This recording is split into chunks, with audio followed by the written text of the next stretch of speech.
Is it time to buy, sell, or wait? Let's talk about it. Steve Drew here with the Drew team. It is time for a market update and to give you some strategies for facing this fall and the coming 2025 first quarter. So let's dig in today. I want to start with the numbers so that you have a baseline to see what's going on in our market today.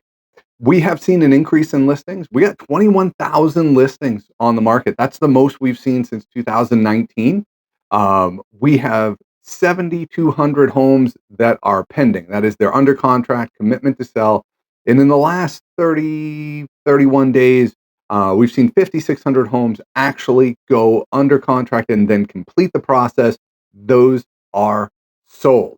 So, what does that mean? Well, what it means is our current inventory is at about 120 days, 4 months, if you will.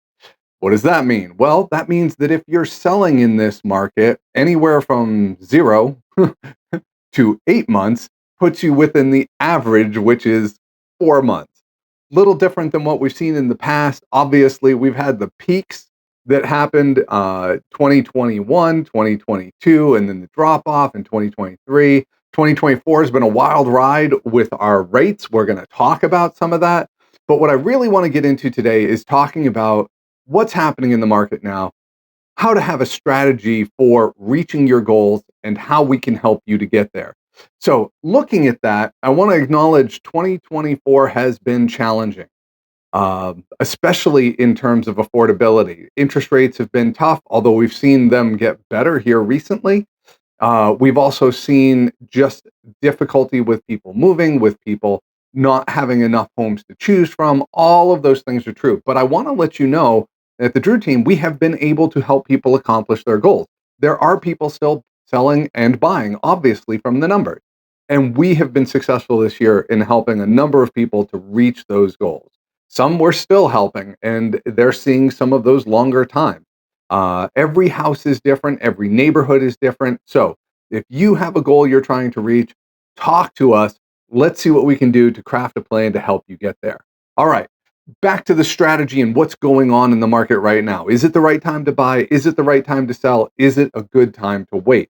All good questions. So, right now, what I want you to know is listings are up. The reason listings are up is because of the interest rates having come down slightly. So what happened is you have a lot of people, pent up demand, people that want to make a move and they've been waiting on the interest rates. When we saw those interest rates come down a little bit, we saw more listings, people that need to sell their house in order to move on to the next property that they want. So we definitely have more listings.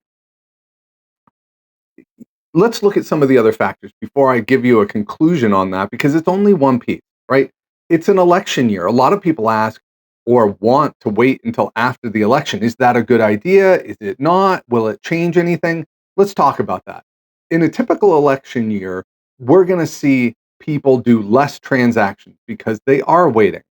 Normally in the fall, nationwide, we see a drop of about 9% in transactions month over month when you get into the fall. When it's an election year, you lose 15%. So there's less traffic.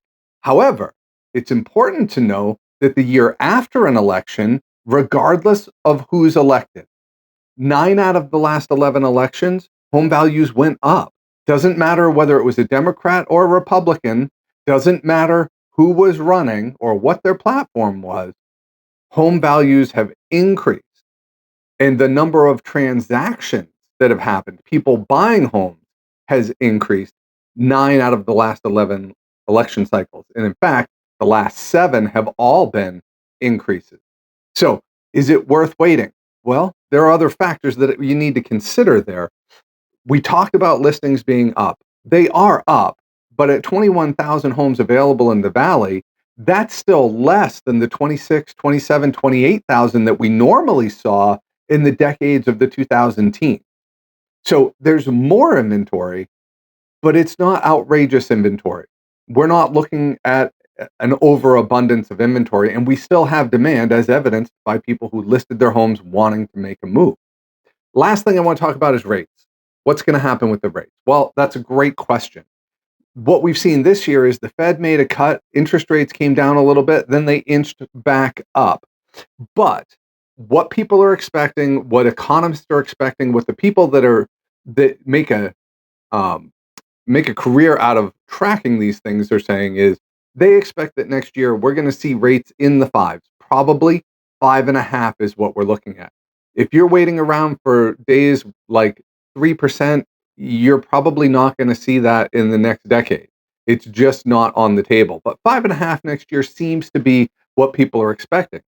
Why that matters is this: we have data that says 52% of buyers will be motivated to actually move forward once rates get below 6%. So that means when we get there, there's going to be more competition and we still have low inventory. All of that, bring this together. What does that mean for buying, selling, or waiting? It means this: if you're a buyer and you can afford to buy now, you have more selection, you probably have more flexibility in the pricing of the person selling, likelihood of getting concessions, and you have less competition out there. If you're in that position, I would highly recommend looking at making a purchase now. If you're a seller looking at what's going on right now, well, we know we have a little less traffic because of the election year. We know that interest rates, people are still waiting on that. So we have less traffic. What does that mean? Homes have been on the market longer. We're averaging 4 months. It means you've got to be priced right. Meaning you got to be priced with a similar house, you've got to be the better price. Otherwise, the other house sells and that becomes your new ceiling, not your bottom, your ceiling. So if you're in a position where you've got that equity, you're motivated to move and you're ready to price it aggressively, fantastic. And if you sell and have to buy, you're probably going to do really well in your purchase as well. What if that's not the case? Well, if that's not the case, let's say you're a buyer and it's not affordable for you right now. Well, then you're going to need to wait, obviously, until the interest rates make it more acceptable to you. However, the likelihood that home values will be going up and home prices will be going up in the spring is pretty high. That's why I recommend, if you're in a position to do it now, do it now. Because even if interest rates come down a little bit, the flexibility of pricing probably won't stay with it. So you take advantage of now if you can. If you can't, be prepared. Do the things you need to do, getting pre-qualified, talking to an agent so that we can help you craft a plan and be ready for it in the spring. If you're a seller and you're not wanting to price aggressively and you're looking to get top dollar, it's probably best that you wait until the spring when we get past the election, when interest rates might improve a little bit, and we're very likely to see higher traffic. So buy, wait, sell, all of those things really come down to your own personal situation and what your motivation is. Hopefully, this information has been helpful to you. I'm Steve Drew. Here at the Drew Team, we are ready to serve you by crafting a plan to get to your goals. Every situation is unique. So, as much as this market update hopefully gives you some great information, your situation is what we should talk about. So, reach out to us today and let's see if we can help you reach your goals.